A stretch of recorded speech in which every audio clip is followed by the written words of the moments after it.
আসসালামু আলাইকুম। আমার আজকের রেসিপি খাস্তা পরোটা বা আলু পরোটা। যাদের ফুলকো হয় না তারা আমার রেসিপিটা ফলো করতে পারেন। প্রথমে আমি 2 কাপ ময়দা নিয়েছি। এর ভিতরে দিয়ে দিব 1/2 চা চামচ চিনি, পরিমাণ মতো লবণ আর দিয়ে দিলাম রান্নার রেগুলার তেল 1 টেবিল চামচ পরিমাণ। তারপরে এগুলো হাত দিয়ে ভালো করে মেখে নিতে হবে।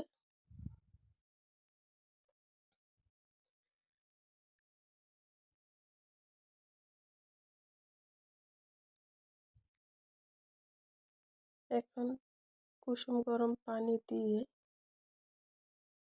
অল্প অল্প পানি দিয়ে সফট একটা ডো বানিয়ে নিতে হবে। আপনারা চাইলে এখানে দুধও দিতে পারেন, তো আমি পানি দিয়েই করব। এই তো ডোটা তৈরি হয়ে গেল। এখন এটা ঢেকে রেখে দিব আধা ঘন্টার জন্য। এদিকে আমি আলুর ভর্তা বানাবো, যেহেতু আলু পরোটা, তো আলু এখানে আমি ম্যাশ করে নিয়েছি, দিয়েছি লবণ আর দিলাম চিলি ফ্লেক্স, ধনেপাতা কুচি দিয়ে একটু মেখে নেব। সবশেষে দিয়ে দেব সরিষার তেল। এখন ভালো করে মথে নেব। পেস্টটা আমি দেব না, কারণ পেস্টটা দিলে যখন পরোটাটা বেলে তখন ভালো হয় না আর কি, তো সেজন্য পেস্টটা অ্যাভয়েড করলাম। আপনারা চাইলে দিতে পারেন। এদিকে আমার ডোটা একদম সফট হয়ে গেছে। এখন এখান থেকে এই তো এরকম হাতে ছোট ছোট ডো নিয়ে মাঝখানে একটু গর্ত করে এই আলু ভর্তাগুলো এটার ভিতরে পুরে দিতে হবে।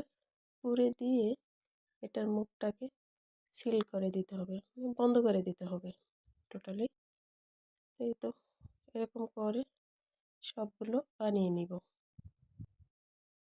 তো আমি আরও একটা দেখিয়ে দিচ্ছি। এই যে আলু ভর্তাটা এই ডোটার ভিতরে একদম পুরে সিল করে দিতে হবে।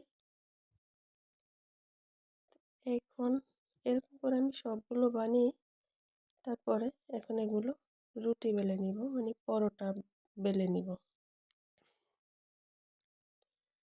তো আমি একটা পিঁড়িতে ময়দা ছিটিয়ে নিলাম। তারপরে পরোটার বেলুন দিয়ে এরকম আলতো হাতে বেলে নিব। চাইলে হাত দিয়েও চেপে চেপে এটা চ্যাপ্টা করা যায়, তো আমি একটু বেলে নিব।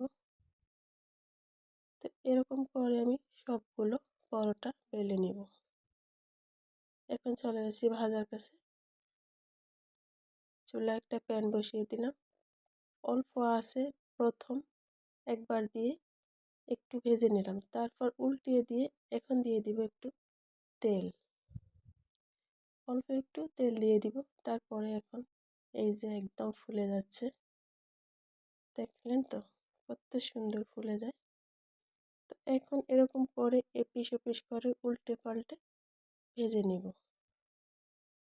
তো খুব সহজেই আলু পরোটা তৈরি করে নেওয়া যায়। বাচ্চা বড় সকলের পছন্দের আলু পরোটা। তো দেখুন কত সুন্দর হয়েছে, একদম ফুলকো।